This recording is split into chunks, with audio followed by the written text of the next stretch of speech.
Años atrás, antes de salir a escena, recuerdo una profesora que en afán de calmarnos terminó generándome una crisis existencial. En mi opinión profesional es tiempo para pánico. Quiso decir que no debíamos ponernos nerviosos porque si total no éramos médicos, no éramos policías, no éramos bomberos, así que no era algo esencial, no íbamos a matar a nadie si nos equivocábamos, si producíamos un error. Pero eso entonces me hizo preguntarme a mí misma, si no es esencial, ¿por qué lo hacemos? Si no producimos algo que la sociedad necesita sí o sí, ¿por qué estamos tan enviciados con consumir y producir ficción? ¿Por qué lo hacemos? ¿Por qué es importante la ficción? Así que arranquemos. Pero hay que responder el ¿qué? ¿Qué es la ficción? La ficción es un mundo imaginario en el que podemos sumergirnos gracias al ¡Facto ficticio! que es el que nos hace dejar de cuestionarnos si es real o no, sea basado en hechos reales o no, y nos hace sumergirnos en la historia. ¿Y entonces por qué es importante? La ficción existe desde que empezó a existir el hombre, el humano.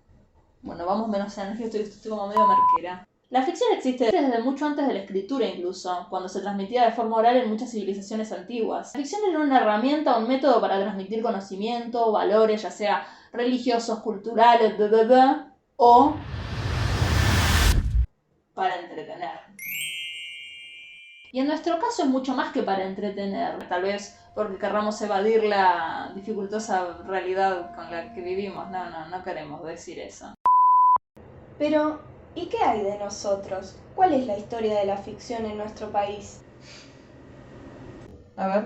En la época donde éramos esto, primero arrancó con la ópera. Y después, cuando Buenos Aires fue elegida como la capital virreinal, al haber un aumento demográfico, lógicamente, en la población burguesa que demandaba entretenimiento y podía permitírselo, es que empiezan a surgir propuestas teatrales meramente europeas. Porque nada, éramos un... Pero con eso llamado revolución, se empezó a surgir la primer forma de teatro propio independiente llamado teatro criollo. Tu boca mordí la manzana, carmín del deseo y la tentación. La primera obra gauchesca criolla es una apuesta de Juan Moreira, que trataba de una crónica policial que giraba en torno a las aventuras de un muchacho llamado Juan Moreira. Por cierto, es una historia verdadera. A esto se le suma la propuesta del payaso criollo de los Podestá, Pepino 88. Empezaron a presentar obras en teatros reconocidos de Buenos Aires, como por ejemplo el antiguo Teatro Colón. Otro Teatro Colón, ya vamos a hablar de eso, no se spoileen. Con el siglo XX viene la famosa época de oro, donde con la ola de inmigración y la vida en el conventillo es que surgen los géneros grotesco y sainete criollo. El sainete ha puesto un tono cómico de la vida de los inmigrantes, casi como si se fusionara la vida de conventillo con una obra de teatro con un poquito de circo. ¡Paren un poco con los ruidos! Está bien. ¿Quién te ha visto y quién te ve? Después viene Discépolo y quita ese tono cómico para poner uno más bien trágico. Algunos autores icónicos de la época son Gregorio de la Ferrere, Florencio Sánchez y Roberto J. Pairo. Acomoda bombacha, toma 2. En 1930 nace el Teatro del Pueblo, un teatro pedagógico, vocacional y social. Acá surge otro iconic, Roberto Arlt. El Teatro del Pueblo es el primer experimento exitoso de teatro independiente en la Argentina. A principios de los 50 vuelve a resurgir el teatro independiente, dejando a figurazas como Enrique Pinti, Carlos Gandolfo y Agustín Alesso.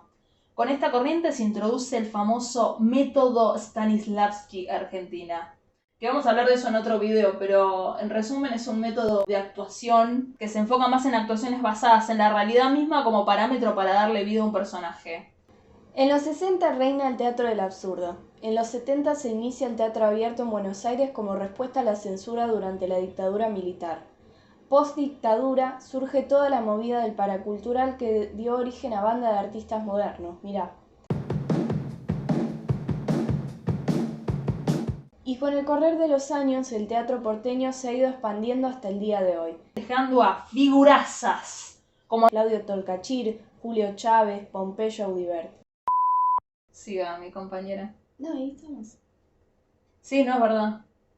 Corte. Y entonces, ¿a qué vamos con todo esto? Y ni hablar de que no estamos ni mencionando la industria audiovisual en nuestro país.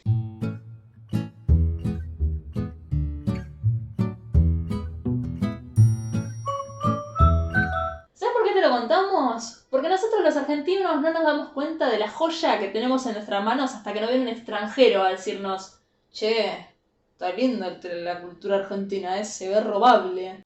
¿Eres de México? Me gusta mucho tu tierra. Por eso nosotras te estamos enseñando eso. Y respondiendo a la pregunta, ¿por qué es importante la ficción? Vas a tener que ver más de nuestros videos. Besito.